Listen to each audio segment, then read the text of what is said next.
गरिबावर हा अन्याय आहे असं आमच्या सगळ्यांचं मत आहे। ही जी काही भूमिका सचिन भाऊंनी बदलली आणि एकनाथ शिंदे साहेबांमध्ये त्यांनी जो आता प्रवेश केला, जे तुमच्याकडनं कळतंय जे खरं असेल तर आम्ही या गोष्टीचा कुठे ना कुठेतरी निषेध करतो आणि हे लोकशाहीला धरून नाही।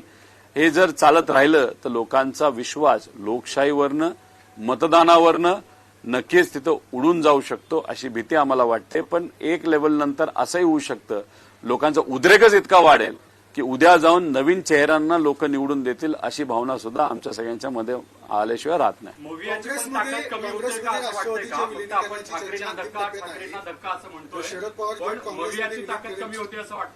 मवयाची ताकद नक्कीच कमी होती। जेव्हा महाविकास आघाडीची ताकद कमी होते असं जेव्हा आपण म्हणतो तेव्हा विरोधी पक्षांची ताकद कमी होते। विरोधी पक्षांची ताकद जेव्हा कमी होती तेव्हा सामान्य लोकांची ताकद कमी होते। सरकार मनाला वाटेल तो निर्णय घेत चाललेले आहेत। भ्रष्टाचार मोठ्या प्रमाणात वाढत चाललेला आहे। आता मी ज्या कार्यक्रमाला आलोय या विद्यार्थ्यांच्या भवितव्याबद्दल सुद्धा आता सरकार असा काहीतरी निर्णय घेत आहे, नाही तर घेतलेला आहे, ज्याच्यात भ्रष्टाचार होणार आहे, अन्याय होणार आहे। त्याच्यामध्ये सगळेच आमदार संपर्कात आहेत। ऑपरेशन टायगर हे सातत्याने सुरू राहणार आहे आणि खऱ्या अर्थाने शिवसेना ही बाळासाहेबांच्या विचारांची शिवसेना, ही शिंदे साहेबांची शिवसेना आहे हे पुन्हा एकदा महाराष्ट्राला दिसणार आहे। ओके या साहेब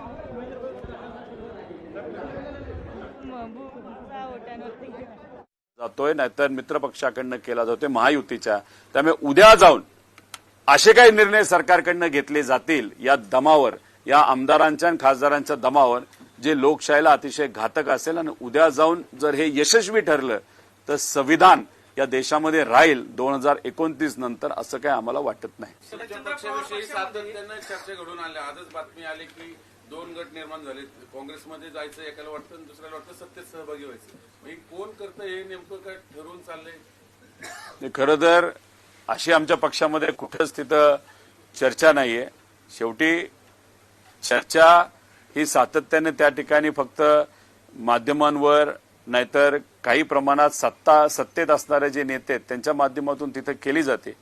मी आत्मविश्वासाने सांगू शकतो पवार साहेबांच्या मार्गदर्शनाखाली जो चालणारा पक्ष आहे तो विचाराबरोबर नक्कीच भक्कमपणे तिथं राहील आणि कुणीही आमच्या पक्षातून वेगळा तिथं निर्णय घेणार नाही।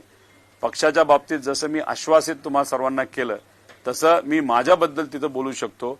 काही झालं तरी मी भाजप बरोबर नाही तर त्या विचारावर तिथं जाणार नाही। असं आश्वासन उद्धव ठाकरेंनी अनेकदा दिले। आता उद्धव ठाकरेंचा पक्ष तिसऱ्यांदा फुटलाय। अशा आश्वासन अनेकदा उद्धव ठाकरेंनी दिलं होतं। पहिला तो प्रयोग गुवाहाटीचा झाला, आता खासदार फुटले। आता हे म्हणून ऑपरेशन घड्याळ किंवा ऑपरेशन तुतारीची पुन्हा चर्चा आहे। तुमचे खासदार आमदार फुटतील का? मला वाटत नाही। त्याचं मुख्य कारण तुम्हाला सांगतो, एक तर हे खासदार का फोडले जात आहेत, डिलिमिटेशन कायदा काही झालं तरी भाजपला या राज्यामध्ये तिथं आणाय आदेश। लोकशाही मराठी ऐका, पहा, जागरूक रहा।